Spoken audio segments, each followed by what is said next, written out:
ఆశా వర్కర్లపై ప్రభుత్వ నిర్బంధం, ఆశా వర్కర్లపై ప్రభుత్వ నిర్బంధం పెంచాలి. ఆశా వర్కర్లకు 18,000 వేతనం, ఆశా వర్కర్లకు 18,000 వేతనం, ఆశా వర్కర్లపై పోలీసుల దౌర్జన్యం, ఆశా వర్కర్లపై పోలీసుల దౌర్జన్యం, ఆశా వర్కర్లపై పోలీసుల దౌర్జన్యం, ఆశా వర్కర్లపై పోలీసుల దౌర్జన్యం, ఆశా వర్కర్లపై పోలీసుల దౌర్జన్యం, ఆశా వర్కర్లపై పోలీసుల దౌర్జన్యం.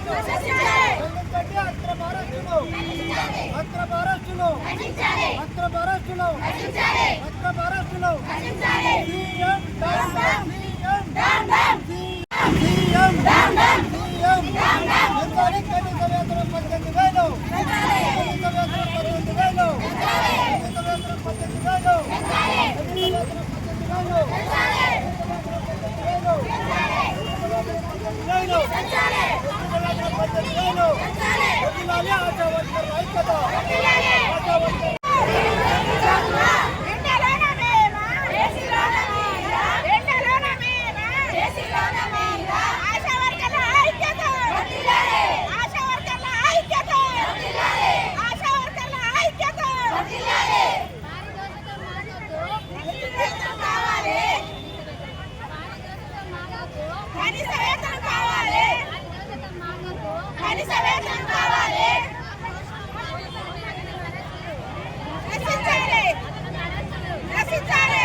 ఇక్కడ మొత్తం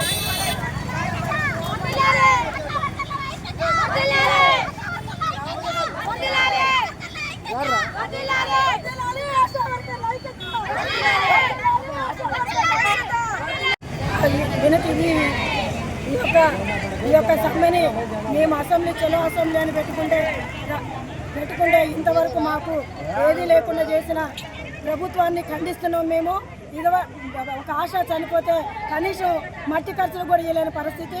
రేవంత్ రెడ్డి గారు, సీఎం రేవంత్ రెడ్డి గారు గెలిచే ముందు మాకు హామీ ఇచ్చారు.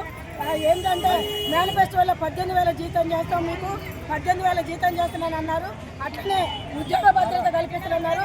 దయచేసి మాకు ఉద్యోగ భద్రత మేనిఫెస్టోలో ఏదైతే పెట్టిరో మేనిఫెస్టోలో పెట్టిన ఉద్యోగ భద్రత ఒకటి, మళ్ళీ ఇంకోటి 18,000 జీతం, నిత్యావసరాలు ఎన్ని పెరిగినా మీ అందరికీ తెలిసిన విషయమే. ఇవాళ సీతక్క లోగా ఏం మాట్లాడింది, ఒక ఆశా వర్కరు రోడ్డుకి వెళ్తే మార్నింగ్ నుంచి ఈవినింగ్ వరకు తన కుటుంబాన్ని మర్చిపోయి ఇవాళ సంఘ సేవ చేస్తున్నానని సీతక్క అన్నది ఆ రోజున.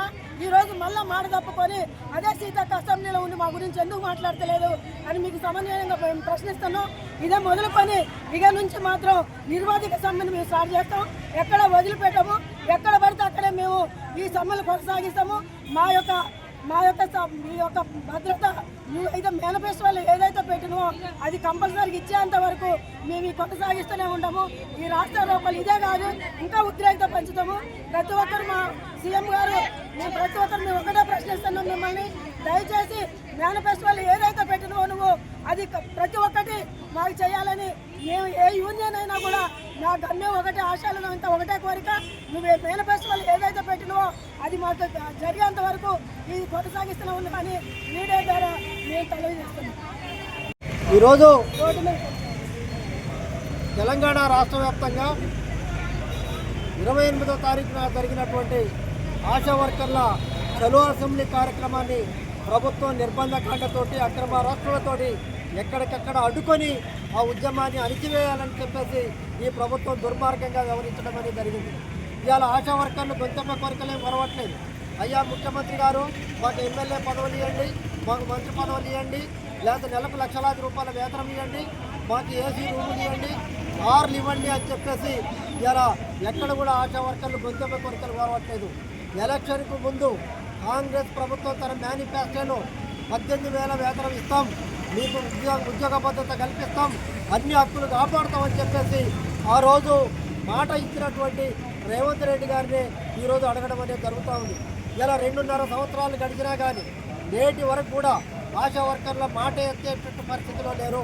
ఇలా 9,500 తోటి ఇలా ఆశా వర్కర్లు బతికేటువంటి పరిస్థితిలో లేరు. ఇలా ఖాళీ వేతనంతో పెరిగిన ధరలతోటి వాళ్ళ కుటుంబ పోషణ ఇలా భారంగా మారింది.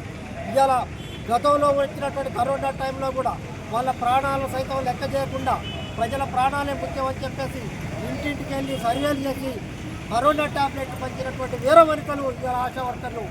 అట్లాంటి ఆశా వర్కర్లని గుర్తించడంలో వాళ్ళకి వేతనాలు పెంచడంలో ఇలా రేవంత్ రెడ్డి గారు చాలా దుర్మార్గంగా వ్యవహరిస్తుంది. కాబట్టి ఇలా అక్రమ అరెస్టులకు వ్యతిరేకంగా మొన్న చలో అసెంబ్లీకి నిర్బంధ కాండకు వ్యతిరేకంగా ఇవాళ వాణిజ్య భవన్ సెంటర్లో మేము నిరసన తెలియజేస్తూ ఈరోజు నల్ల బ్యాడ్జీలతో ఇలా రాస్తారోకో కూడా చేయడం అనేది జరుగుతూ ఉంది.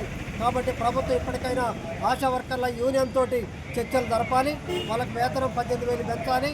వాళ్ళ కష్ట సుఖాలలో భాగస్వామ్యం అవుతున్నటువంటి సీతక్క గారు కూడా ఈరోజు బహిరంగంగా మద్దతు వచ్చి ఇలా ఆశా వర్కర్ తరఫున మాట్లాడి వాళ్ళ వేతనాల పెంపు కృషి చేయాల్సిందిగా కోరుతాము.